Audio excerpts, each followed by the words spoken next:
5 simple, basic fundamentals of ideas to ponder and think about that will increase your value to the marketplace. Could perhaps, like it did for me, multiply your income by 2, and then multiply it by 3, and then multiply your income by 4, and then by 5. And once you get there, it's not that difficult to multiply it by 10, because all you have to do is make sure you become more valuable and more valuable and more valuable. You don't have to work on the economy, because here's the first note. Each person's income is determined primarily by their philosophy, not by the economy. Once I understood that, then I said, well, I don't have to go to work on the economy. And the answer was no. You only have to go to work on yourself to make yourself more valuable. So now here's 5 things I want to share with you. And the first one is your personal philosophy. What could get you more prepared and ready for cashing in on the opportunity of the 21st century? And here's the first one, personal philosophy. Your personal philosophy is like a guidance system that helps you make decisions what to do, what not to do. From the information you get and what you learn and what you know, we decide.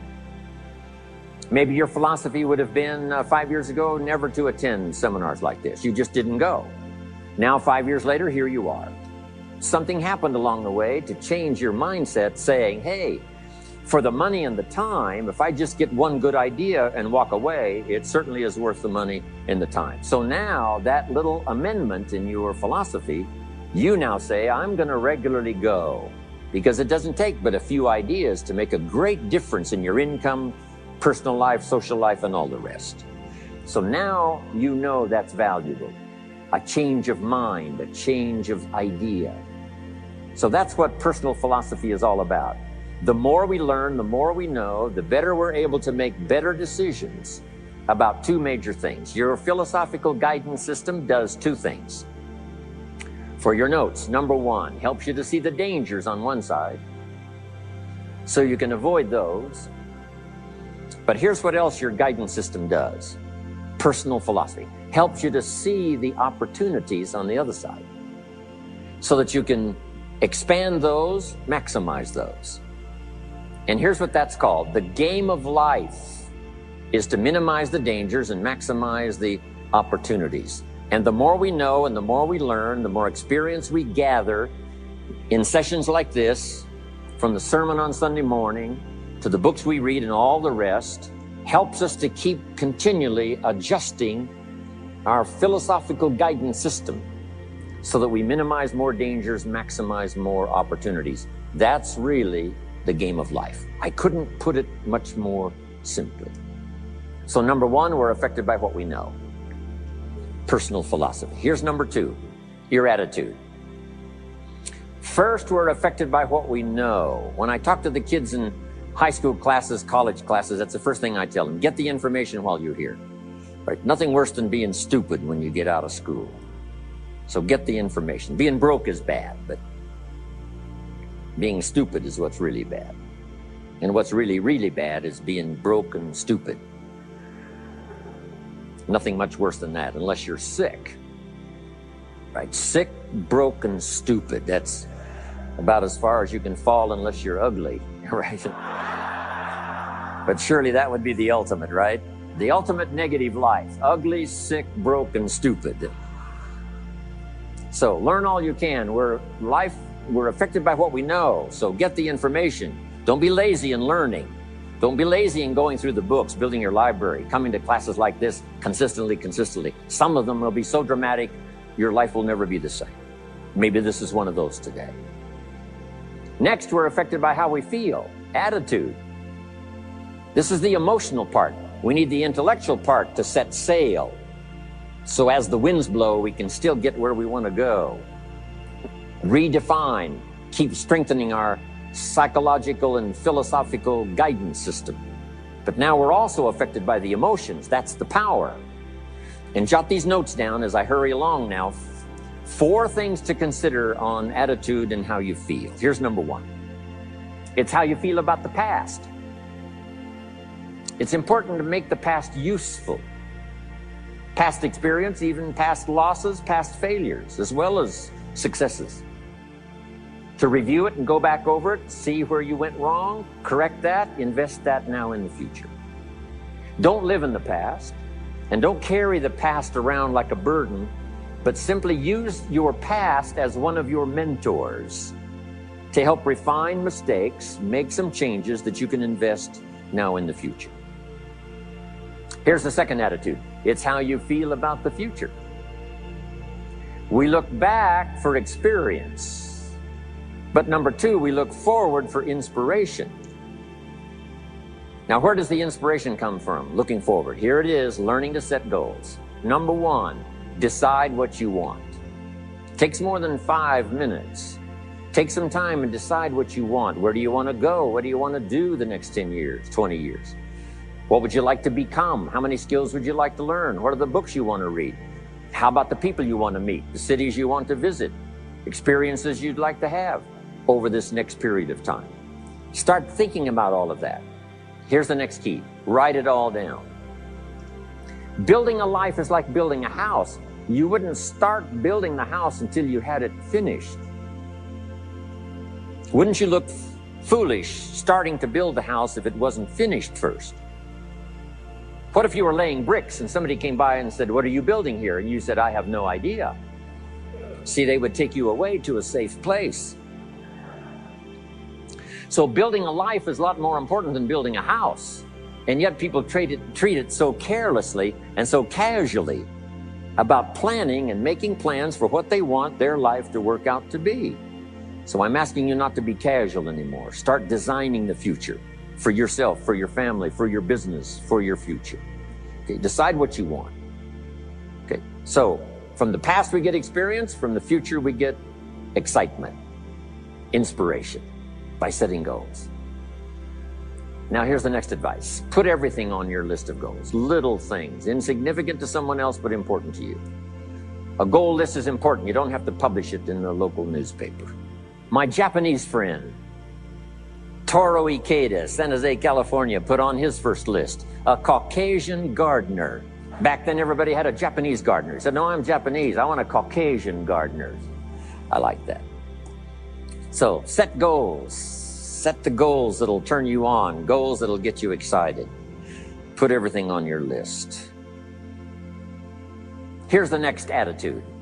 It's very important how you feel about everybody. If you want to be a leader extraordinaire, here's what you learn. Each of us need all of us. One person doesn't make an economy. One person doesn't make a symphony orchestra. It takes all of us for each of us to be successful.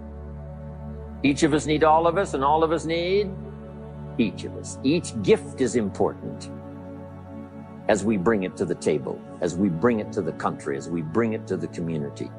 Learn to appreciate that. Each of us need all of us. Now here's the last one on attitude. It's how you feel about yourself.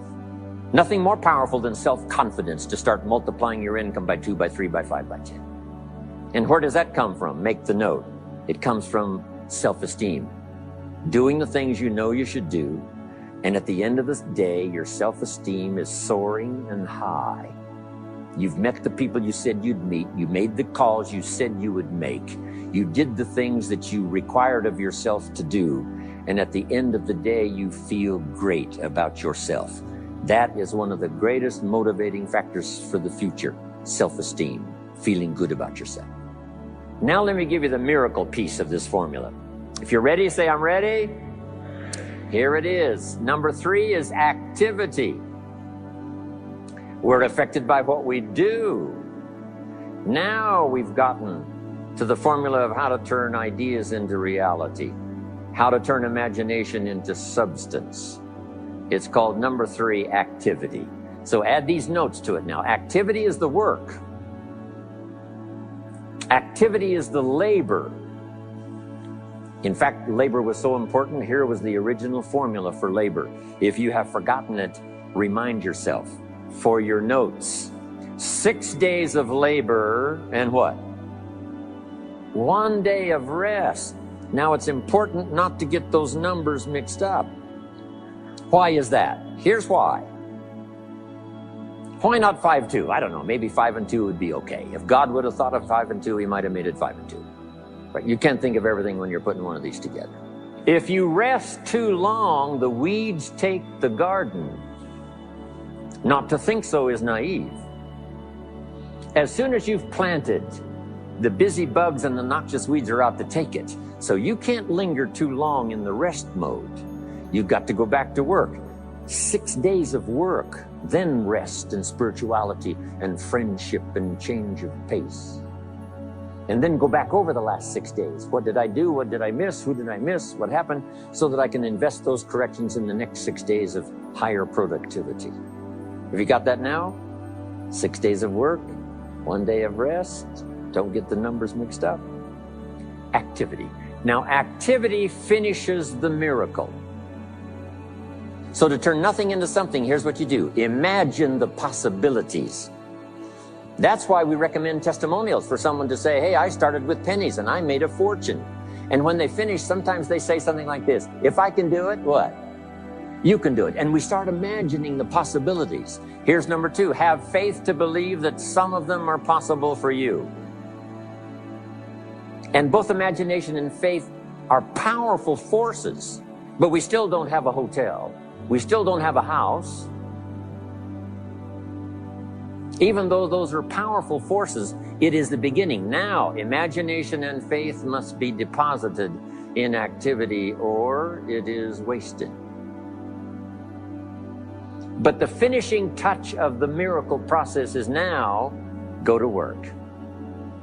Go to work and build a better career. Go to work and build good health. You can't have good health without the work. When did we start hearing that phrase? No pain, what? No gain. You got to do the work. You can read all the books until you're wise. You can have faith and believe until it is extraordinary. But now you must go to work. And if you'll learn to appreciate the work that produces the miracle of good health, the miracle of a career, the miracle of a relationship, the miracle of a fortune. Only humans now can do this. The birds of the field can't do it. No other life form can imagine and create something from nothing. Have faith and then build it and make it real. Only humans. It's an extraordinary gift. Depends on how often you use it. Number 4, learn to measure progress. Once you've set up a project now, you want to turn nothing into something, now you must measure your progress. How are you doing? Here's how we teach it to our children. Life expects us to make measurable progress in reasonable time. Measurable progress in reasonable time. That is the game of life.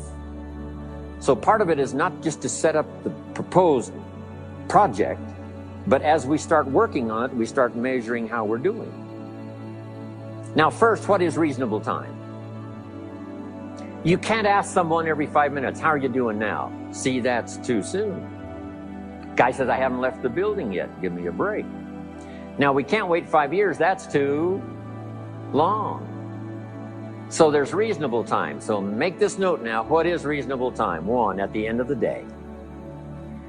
A conversation a father should have with his daughter today, because the magic is there. If he waits till tomorrow, the magic may be gone. Today. Next is a week. Make that note. Usually, we get paid by the week. Somebody adds up our value to the marketplace, out comes the check. The next week, somebody adds up our value to the marketplace, out comes the check. What I learned to do is to change my value to the marketplace so the check kept getting bigger and bigger and bigger. I didn't have to change the economy. I only had to change my stuff. Measure your own progress. Success is a numbers game. We demanded of our children, how many years do you want your child to spend in 4th grade? Approximately. About 1 year, right? You say, well, if they're nice kids, would you give them 3 or 4 years? You say, no, this is not a nice game. This is getting ready for the future. This is getting ready for the challenges and the opportunities. You can't linger in 1 grade more than 1 year. Now make this note. The same should go for us as adults. Don't linger more than 1 year in one grade of learning. Adult, management, entrepreneurship, leaderships of all kind. Keep up the pace of learning. The numbers. Measure. Count. Now here's the key. Face the truth. If you're only making this much progress, there's no use trying to kid the world, no use trying to kid anybody else, and especially don't kid yourself. If in a period of time you've only made so much progress, you just got to swallow hard and say, this is the truth. I've got to face it. Now, what could I do to start increasing my progress and make my health better, make my income better, make my investments better, make my value to the marketplace much better, get busy learning the second skill and the third skill and the next language and the next language to increase my value? I got to get busy and do that. See, if you will do that, I promise you, one of the greatest motivating factors in the world is progress. And if you'll measure it, you'll get excited. Now, here's number 5 of the 5 major things I wanted to share with you to make these opening years of the 21st century really pay off for you. And here's the word, lifestyle. Learning to live well, because the ultimate essence of life is not a Ferrari. The ultimate essence is not a home. The ultimate essence is not a bank account. It's not $1 million. It's not a fortune. Here it is. The ultimate essence of life is learning to live a good life. That's the key.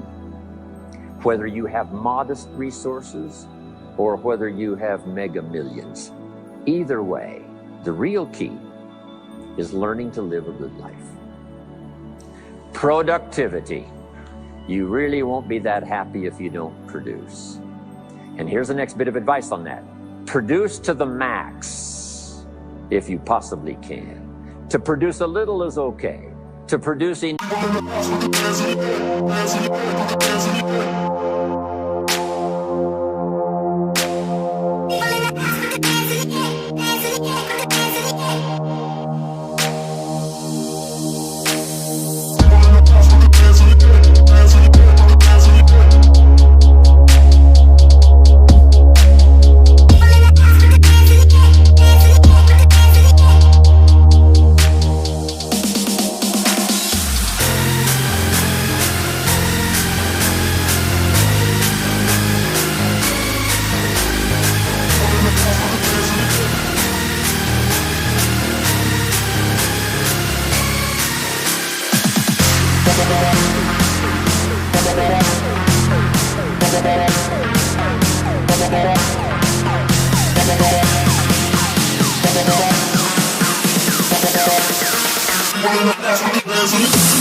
As